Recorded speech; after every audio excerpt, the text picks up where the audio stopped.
Hello, I'm Jacob, and this is Cesar. Each year, 30,000 children are diagnosed with a critical illness. Roughly half of all those choose to visit Central Florida and its local theme parks and attractions. That's why I've come here, where hope inspires happiness. Give Kids the World is an 89-acre resort in Central Florida that provides cost-free wish experiences to critically ill children at no cost to the families.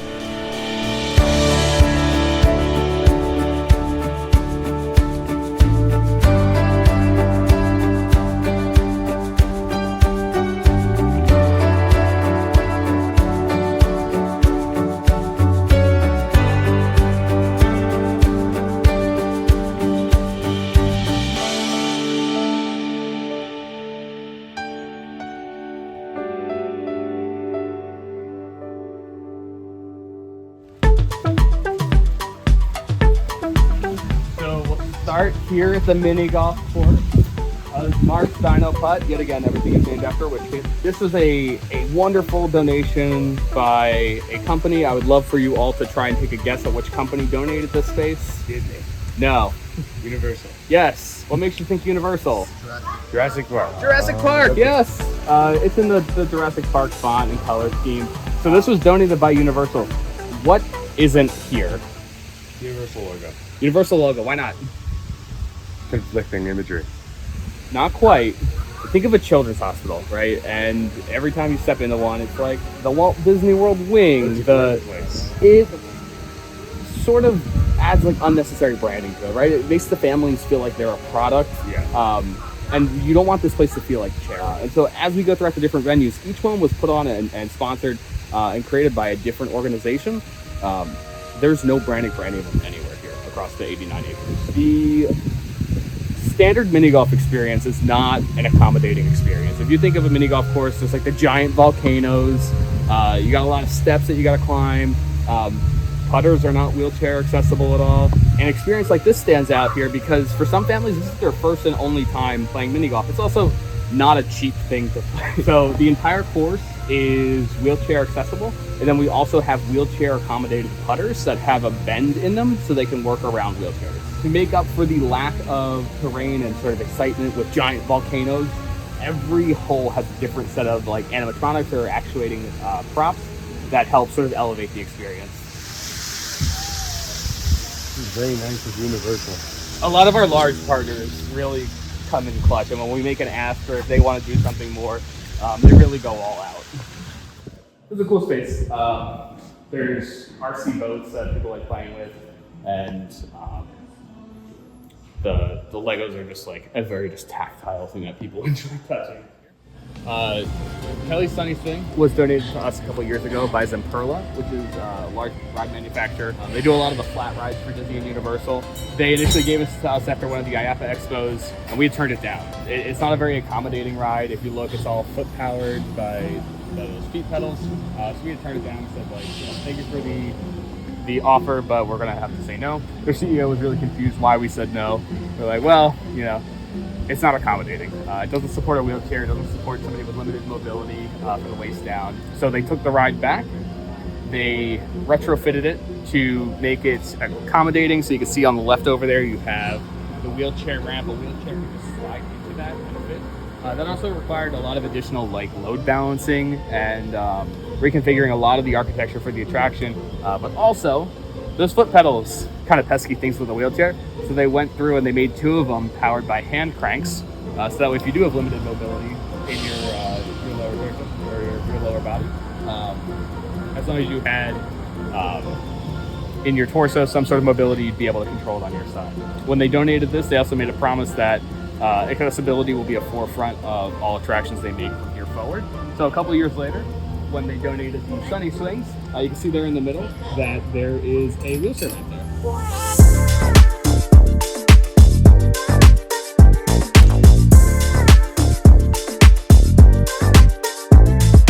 Start of the tour, I mentioned all about the copyright music that we have. Do you guys have any guesses why we play different music every single day? Have celebrations for each day. Yes. So every day we celebrate a different holiday. Monday is Halloween. Thursday is our Winter Wonderland and Christmas celebration.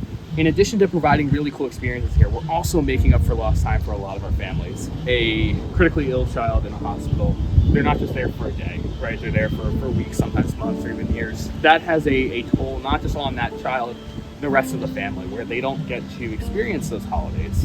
So we do a talent show, we have a Halloween party, Christmas party, birthday party, we do a pirate and princess party, just to provide them the opportunity to sort of get back a little bit of that time. So over here inside the theater is where we do our talent show every single Tuesday night. I don't know if you've ever wanted to see like a competition between like two kids flossing, but I feel like that's like the standard. But you also get like some really cool talents, like people doing comedy bits, magic acts, a lot of singing and dancing.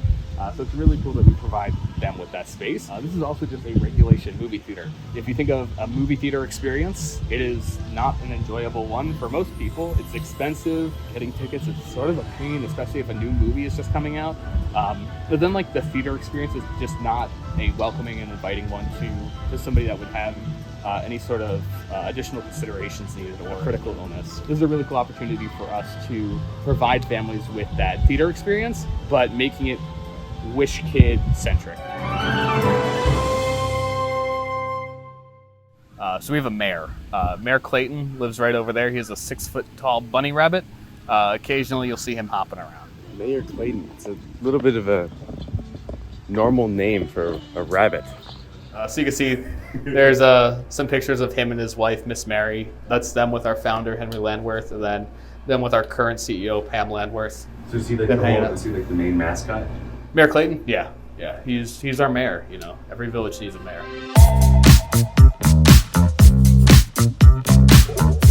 So we have the main venue strip here. We call it the Avenue. Sort of scattered throughout the rest of the property are a bunch of villas that way, some villas that way, and a bunch of villas that way.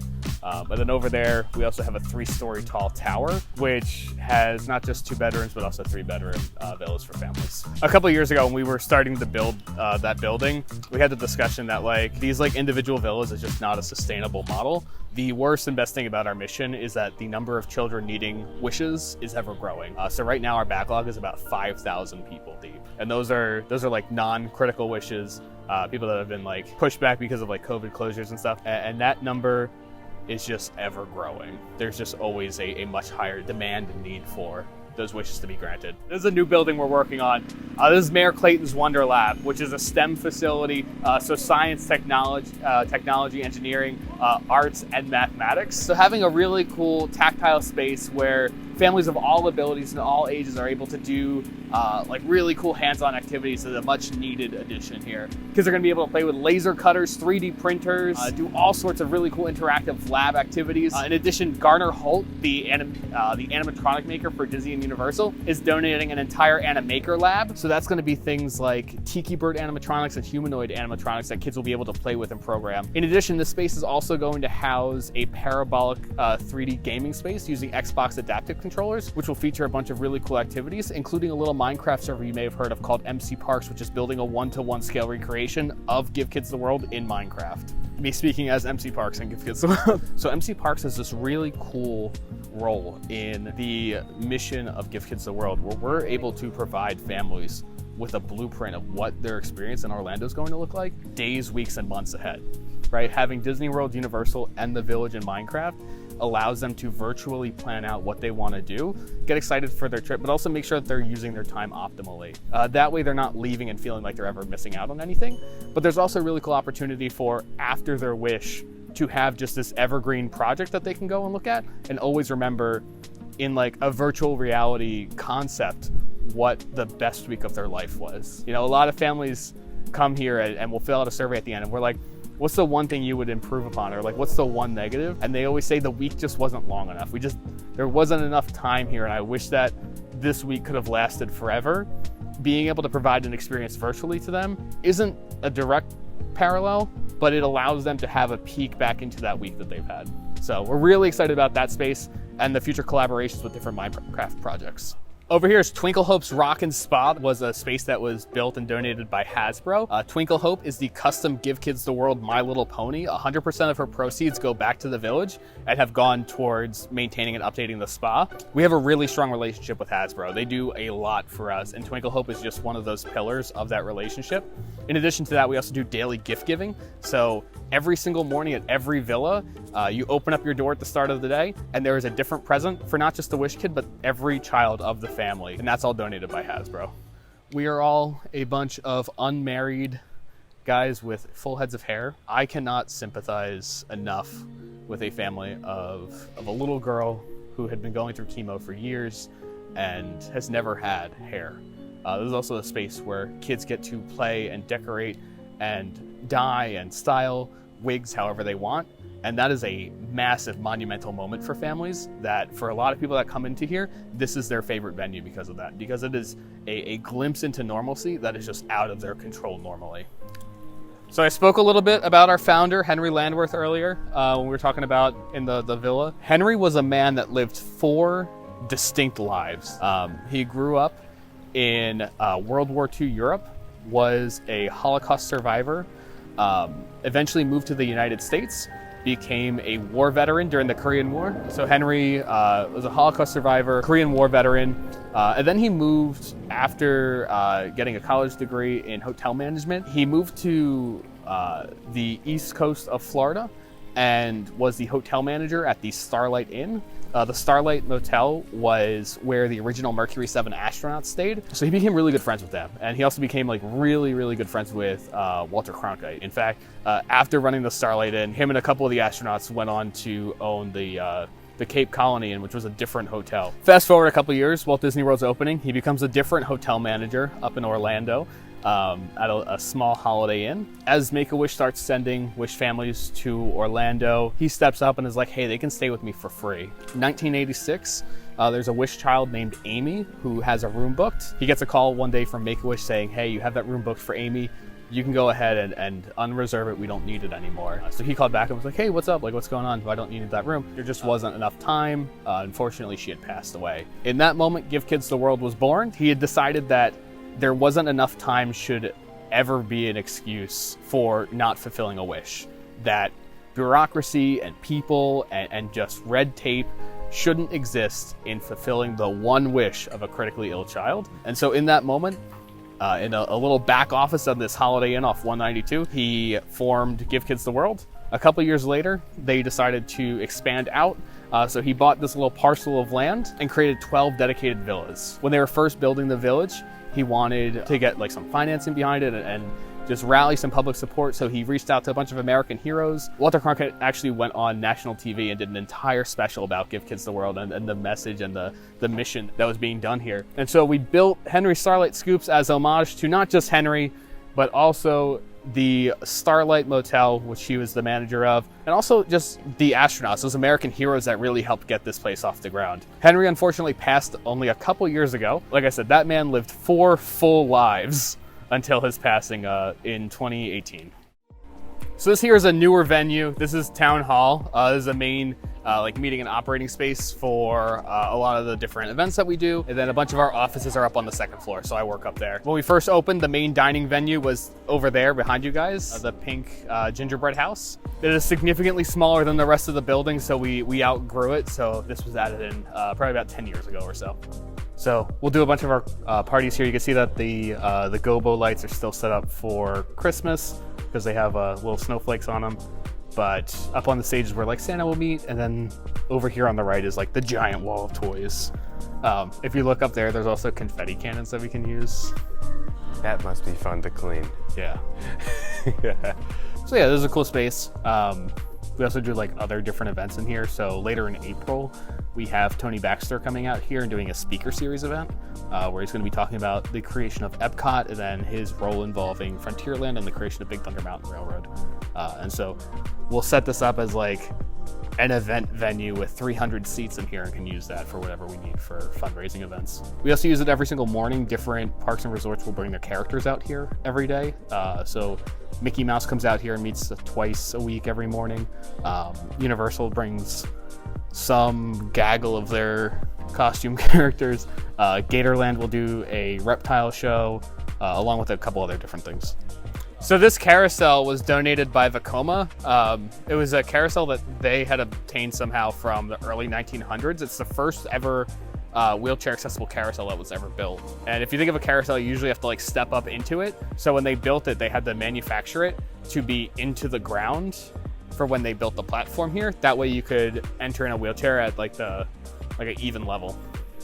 Every Tuesday and Saturday morning, we do horseback and pony rides. So a local ranch will bring a couple of their animals over for families to play with. And then we also have special zoning from the county for all of our 20 fire extinguisher or fire hydrants to be decorated however we want. So, some are characters, some are animals, some are things. We're coming up on Harry Potter. He doesn't translate to fire hydrant. Amazing, but It's like a Lego kid. It's Harry Water. Yeah. Now that is a sight to see. Actually, that does work really well. it has a lot of teeth though. I'm not a fan of the teeth. What? Yeah, it's a little teethy. Oh, I'm seeing the teeth. It's a cross between the purple ones and the yellow one. I don't know, every time I see these having teeth, I'm like, do minions have teeth? But it would... They have teeth at certain moments. Gotcha. Is this one of those moments? Looks a little cannibalistic to me. We didn't see any of them out and about, but over there we have pizza carts and bakery carts that go out throughout random points in the day. The pizza carts mostly do like deliveries, but the bakery one is just like going around giving like cookies and baked goods to people. So Cool, so you can be like in your villa and then just order a pizza. yeah. I work up there, but I park all the way back over there.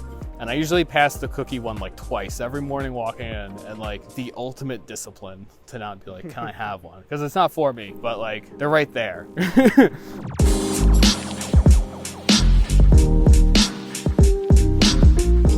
Has our answer changed about favorite thing we've seen?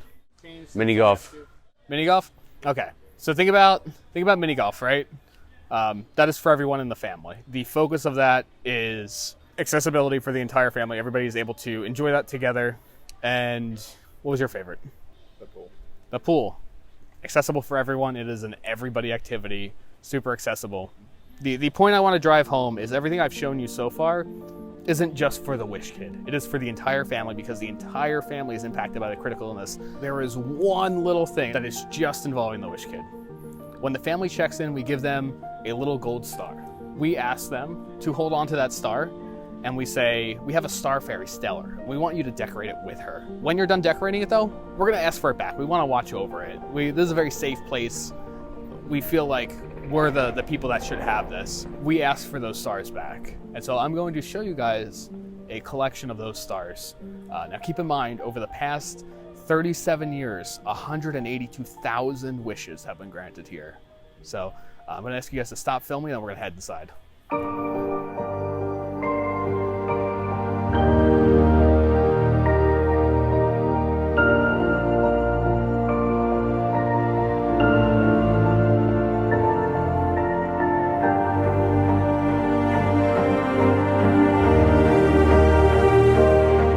I can't tell you what 180,000 people looks like, but the stars out here and out there do a really good job at giving you a right general idea. Do you know how many stars are out? We don't have an exact number, so this dates before computers were widespread, but speculation is 140 to 150,000. I say we don't have an exact amount, but we can pinpoint when every Wish Kid was here. Families, like I said earlier, they're allowed 2 alumni visits every single year. People come for the pool, they come to have ice cream, they'll come for the parties, but the number one thing families keep coming back for day in and day out is the ability to see those stars. Because no matter what happens in the world, that star is infinite and it'll be there forever. Some other cool features of this the Star Tower are, if you look at those little pockets where the brick is, those are cameras. We can point those to families' stars that are higher up. So sure, you can like see the first couple rows here really well and we can point to those. But if you're all the way up top, we don't really have the ability to show you those. And so we can point those cameras at it so they can see those stars again. Ready for the bad news? Yeah. we ran out of space. That is our tallest high reach with our tallest employee on their tippy toes reaching up. We had a new problem. We can't just keep popping up these star towers. So we got together with Stellar and a lot of our really cool technology partners in what is a more sustainable way to do the star experience for families and to elevate the experience, but also present it in a way that keeps it true to itself. And so in a new experience that I'm unfortunately not able to show you because it is exclusive to the families, using some of the coolest tricks of the themed entertainment industry, we have space for an infinite amount of stars. And the coolest part is, it's not projection and it's not fake. We have an infinite amount of space for stars and we're able to display it. But physically on that wall is space for an infinite amount of stars. It is the coolest thing in the world. And that was a mission critical thing for us, right? Because families keep coming back for year after year after year to see their star. And so we need to be able to display that star for them when they come back. I leave you with that, knowing that some of the coolest, smartest, most creative people in the world, alongside Stellar, our Star Fairy, put that experience together. Just know that from last summer forward, every star in here is because of you guys. And so everything that you guys do moving forward that helps give kids the world, that shares our mission, that fundraises for us, or even just like exists tangentially alongside us, is creating those wishes. That's Stellar.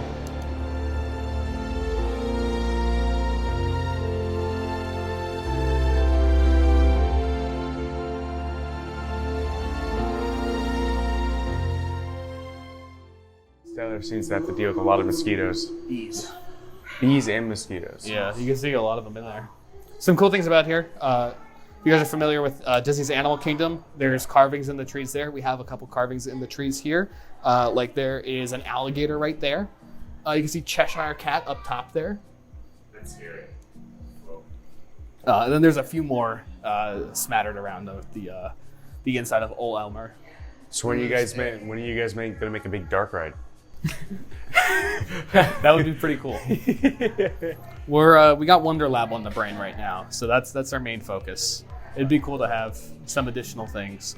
That fish pond, like a Jaws-like ride. Oh yeah, that'd be stellar. A lot of what we do is experiences that really provide alternatives to things that you don't get in the theme parks. And so dark rides are a little bit out of our scope. I'm glad that we are focusing our time on like a STEM facility like the Wonder Lab. Our mission statement is the place where happiness inspires hope. And that happiness can come from anything. It can come from like the wish being in the parks, seeing a character, but it can also come through optimism and thinking about like the world ahead of us, right? You see all the crazy stuff going on with some recent environmental disasters. That's a big challenge, but while the severity of those situations has never been greater, the opportunity to solve those situations has never been greater. Technology is at this point now where you're able to do really incredible things, and the fact that we're making that technology accessible to people as young as like 2 years old is incredible, and really providing people with the opportunity to not just feel optimistic about themselves, but just optimistic about the world ahead of them. 3D printing is a technology that's still in its infancy, and it has a really strong benefit and impact right now, and that's only gonna explode in the coming years. We're really excited about stuff like that. Dark rides are cool, but like that's really incredible. So that's pretty much all I got.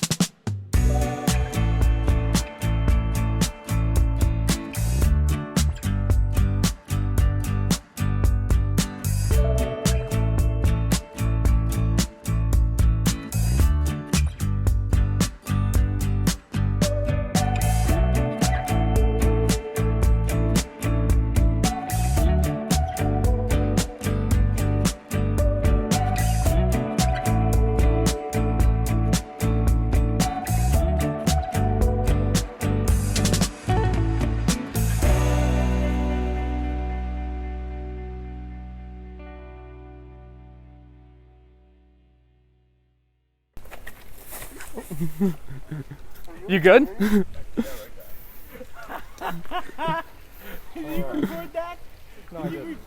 We're good.